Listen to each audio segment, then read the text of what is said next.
सम्मानित देशवासियों, मैं एस.एल. ठाकुर, राष्ट्रीय समाजवादी जनक्रांति पार्टी का अध्यक्ष, उत्तर प्रदेश वाराणसी से इस वीडियो के माध्यम से मैं सभी देशवासियों का हार्दिक स्वागत और अभिनंदन करता हूं। और आज देशवासियों का ध्यान मैं केंद्रित करना चाहता हूं, विशेष करके हो रहे बिहार के अंदर चुनाव को लेकर। और बिहार वासियों के लिए मेरा विशेष संदेश, सभी प्रदेशवासियों, आप वर्तमान परिस्थितियों को ध्यान में रखें तो विरासत में जिस तरीके का माहौल, जिस तरीके की चुनाव प्रणाली के अंतर विसंगतियां थी, वो विसंगतियां लगातार आज भी स्थापित है। बिहार के अंदर अमूलचूल परिवर्तन की ज़रूरत है, क्योंकि बिहार के अंदर हो रहे अमूलचूल परिवर्तन को लेकर प्रदेश ही नहीं, देश अपितु अंतर्राष्ट्रीय स्तर पर यह चर्चा का विषय है कि बिहार के अंदर जो चुनाव हो रहे हैं वह निश्चित रूप से एक बदलाव की दिशा में प्रबल पहल के अंतर्गत है। अगर कहूँ मैं तो अतिशयोक्ति नहीं होगा कि शासन और कुशासन को लेकर के जो चर्चाएं होती रही है, उस चर्चाओं के अंतर्गत अगर समीक्षा किया जाए तो चाहे शासन के लिए जिम्मेदार हमारी राजग की सरकार हो या आरजेडी की सरकार हो, कमोवेश ये दोनों जिम्मेदार हैं बिहार के दुर्दशा को लेकर। 5 से 10 साल का समय पर्याप्त होता है कहीं भी किसी दिशा में परिवर्तन की प्रबल पहल के लिए। भरपूर समय बिहार वासियों ने दिया इन दोनों दलों को, और देने के पश्चात यह प्रतीत हुआ कि बिहार के अंदर चाहे भ्रष्टाचार का मुद्दा हो, अन्याय के मुद्दा हो, अत्याचार का मुद्दा हो या रोजगार का मुद्दा हो, शिक्षा के स्तर में गिरावट का मुद्दा हो, ये सभी यथावत स्थिति में आज भी बरकरार है। कारण कि इन दलों को सिरे से खारिज करने में जनता को बिल्कुल अब सोचने की ज़रूरत नहीं है। अब ज़रूरत है नए दल के रूप में प्रयोग के तौर पर 5 साल का समय देने की जनसुराज को।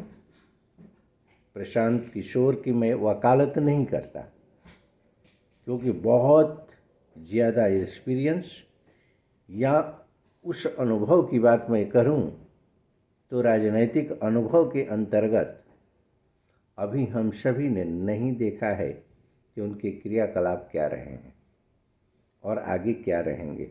लेकिन निश्चित रूप से 5 साल का समय देने के बाद ये प्रतीत होगा कि शिक्षा के स्थान आधार पर उनकी नीतियाँ क्या है, रोजगार की दिशा में उनकी नीतियाँ क्या है और न्याय व्यवस्था को लेकर के उनकी नीतियाँ क्या है।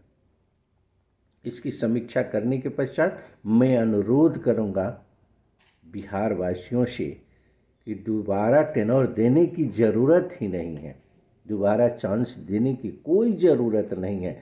5 साल के बाद उखाड़ करके फेंक देने की ज़रूरत है, क्योंकि 5 साल के अंदर कोई भी राजनीतिक दल अगर प्रबल पहल करना चाहता है तो निश्चित रूप से कर करके और आपके सामने स्थापित होगा। वो चाहे किसी भी मैटर की बात हो, लॉ एंड ऑर्डर की मैटर हो, चाहे शिक्षा के आधार पर समझ लिए नीतियों को स्थापित करने की बात हो, रोजगार के अवसर की बात हो, शासन प्रशासन में सुधार और भ्रष्टाचार पर नियंत्रण की बात हो।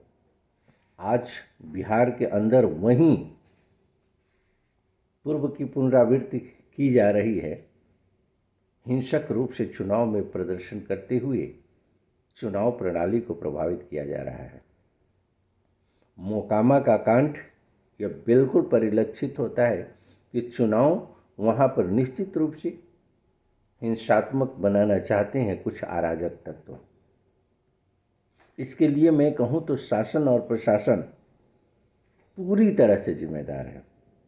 शासन और प्रशासन पूरी मुस्तैदी के साथ भारत निर्वाचन आयोग, राज्य निर्वाचन आयोग और जिला निर्वाचन आयोग के लोग अगर पूरी मुस्तैदी के साथ अपने कर्तव्यों का अनुपालन करते तो इस तरह की घटना होने का कोई सवाल ही नहीं उठता था। 40 गाड़ियों का परमिशन किसने दिया? असलहे लेकर के साथ में चलने का परमिशन किसने दिया? कहाँ हमारा शासन रहता है, कहाँ हमारा प्रशासन रहता है? कौन सी सुशासन की बात करते हो भाई? शर्म आनी चाहिए। ऐसे स्थिति में तो वर्तमान सरकार को इस्तीफा दे देना चाहिए। ऐसी स्थिति में वर्तमान सरकार को चुनाव से बाहर हो जाना चाहिए, क्योंकि आप लॉ एंड ऑर्डर नहीं संभाल पा रहे हो। आपने चुनाव की स्थिति में जिस समय की लोकतंत्र के लेकर के सजग प्रहरी के रूप में नेतृत्व का चुनाव की बात आती है, उस चुनाव को प्रभावित करने का जब षड्यंत्र रच रहे हो तो निश्चित रूप से यह माना जा सकता है कि पूरे प्रदेश के अंदर अराजकता के माहौल पर कोई नियंत्रण नहीं है। मैं चाहता हूं, विशेष करके अपील करना चाहता हूं बिहार वासियों से कि पूरी शक्ति के साथ परिवर्तन करें, जन स्वराज को पूरा समर्थन दें और प्रशांत किशोर को एक अपॉर्चुनिटी देनी चाहिए, एक होनी चाहिए बिहार के लिए कुछ करने के लिए, और उसमें हम सभी का सहयोग होना चाहिए, क्योंकि ये नितांत आवश्यक है कि बिहार के अंदर आमूलचूल परिवर्तन के बिना कुछ भी संभव नहीं है। वो परिवर्तन तभी हो सकता है जबकि ईमानदार छवि के लोग आएंगे, और जो छवि अभी दिखाई दे रही है, आगे क्या स्थिति रहेगी समीक्षा हम लोग करेंगे जन स्वराज के अंदर, प्रशांत किशोर के अंदर। तो आप सभी से अनुरोध है कि पूर्ण समर्थन करें जन स्वराज का और परिवर्तन करें, जो परिवर्तन की झलक पूरे देश के अंदर नहीं, अंतर्राष्ट्रीय स्तर पर भी जाए। धन्यवाद सर।